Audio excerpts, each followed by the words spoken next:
Indian ശിക്ഷാ നിയമം 302 വകുപ്പ് അനുസരിച്ച് താങ്കൾ കുറ്റക്കാരനാണെന്ന് ഈ കോടതി കണ്ടെത്തിയിരിക്കുന്നു. ആയതിനാൽ താങ്കൾ ജീവപര്യന്തം തടവ് ശിക്ഷ അനുഭവിക്കുവാനും 10 ലക്ഷം രൂപ നഷ്ടപരിഹാരമായി നൽകുവാനും ഈ കോടതി ഉത്തരവാകുന്നു. നഷ്ടപരിഹാര തുക അടയ്ക്കാത്ത പക്ഷം 4 വർഷം കൂടി സാധാരണ തടവിനും ഈ കോടതി വിധിച്ചിരിക്കുന്നു.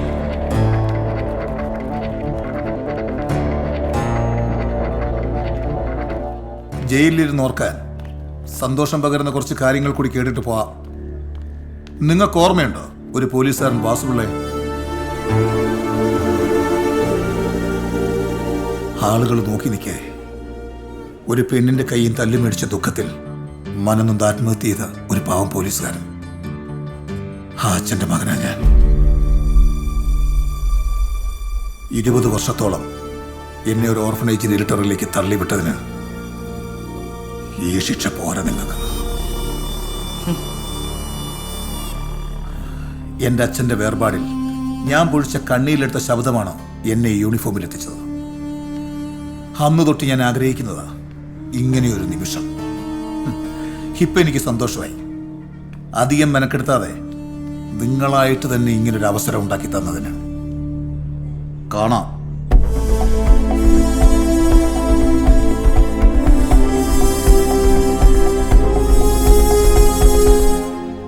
നമസ്കാരം സാറേ. എന്താടോ?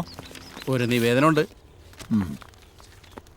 പല രീതിയിലും ഉണ്ണിയാർച്ചയുടെ നല്ല മനസ്സുകൊണ്ട് ജീവിതം പച്ചപിടിപ്പിച്ച കുറെ ആൾക്കാർ ഈ നാട്ടിലുണ്ട്.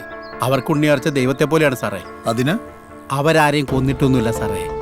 മനുവധ കേസിലെ യഥാർത്ഥ പ്രതിയെ കണ്ടെത്തി ഉണ്ണിയാർച്ചയെ വിട്ടയക്കണമെന്നാണ് നാട്ടുകാരുടെ ആവശ്യം. കേസ് കോടതിയിലല്ലേ, എനിക്ക് എന്ത് ചെയ്യാൻ പറ്റും? സാറ് ശരിക്കൊന്ന് അന്വേഷിച്ച സത്യം പുറത്തു വരും. അതെ, ഇതേപോലെ ഇനിഷ്യേറ്റീവ് എടുത്ത പല നേതാക്കന്മാരും പ്രതികളായ ചരിത്രമുണ്ട്.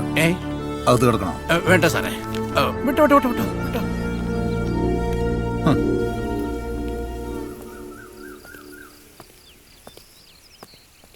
എന്റെ അച്ഛന്റെ ആത്മാവിന് സന്തോഷമായി കാണുമല്ലേ?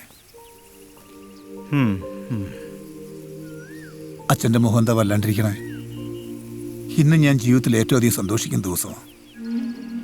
നിന്റെ ഏറ്റവും വലിയ ശത്രുവിന് ശിക്ഷ വാങ്ങിച്ചു കൊടുത്ത ദിവസം അല്ലേ? ഞാൻ വിജയിച്ച ദിവസം. വാ, വണ്ടി എടുക്ക്. അനാഥാലയത്തിന് പണ്ടത്തെ പോലെ ആരും ഒന്നും തരുന്നില്ല. നല്ല മനസ്സുകളുടെ കാരുണ്യം കൊണ്ട് എൻ്റെ കുട്ടികൾ പട്ടിണി കിടക്കാതെ പോകുന്നു. അച്ഛൻ പറഞ്ഞാൽ മതി, ഞാൻ എന്താ ചെയ്യേണ്ടത്? പറ്റുമെങ്കിൽ 1-2 കുട്ടികളെ സ്പോൺസർ ചെയ്താൽ മതി. നിനക്കും ഉണ്ടായിരുന്നു അങ്ങനെ ഒരാള്. നീ അറിയരുതെന്ന് അയാൾക്ക് നിർബന്ധമായിരുന്നു.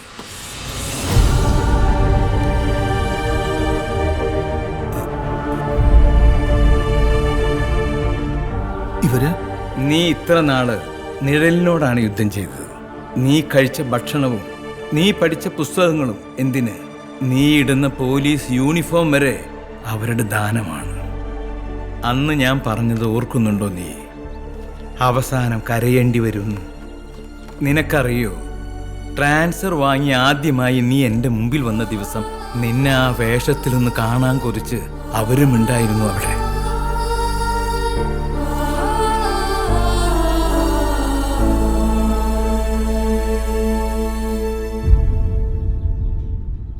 നീ കരുതുന്നത് പോലെ മഹാദുഷ്ടയല്ല അവർ. മനസ്സറിഞ്ഞ് ഒരു ദ്രോഹവും നിന്നോട് ചെയ്തിട്ടില്ല. പിന്നെ നിന്റെ അച്ഛനെ തല്ലിയത് അത് വാസുപിള്ള ഇരുന്നു വാങ്ങിയതാ. അയാളുടെ അടിയും തൊഴിയും കൊണ്ട് നിത്യരോഗിയായിട്ടാ നിന്റെ അമ്മ മരിച്ചത്. അന്ന് നിനക്ക് 7 വയസ്സാ. ശവമടക്കിന് കാശില്ലാതിരുന്ന സമയത്ത് സഹായിച്ചത് നീ ജയിലിലടപ്പിച്ച ആ സ്ത്രീയാ. കാര്യം പോലീസാണെങ്കിലും എല്ലാ ദുർഗുണങ്ങളുടെയും പര്യായമായിരുന്നു നിന്റെ അച്ഛൻ.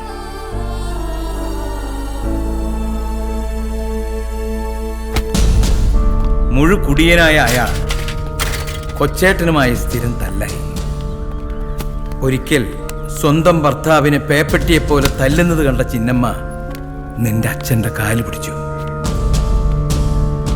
സ്വന്തം ഭർത്താവിനെ രക്ഷിക്കാൻ അവർക്കൊടുവിൽ ചട്ടമ്പിത്തരം കാട്ടേണ്ടി വന്നു.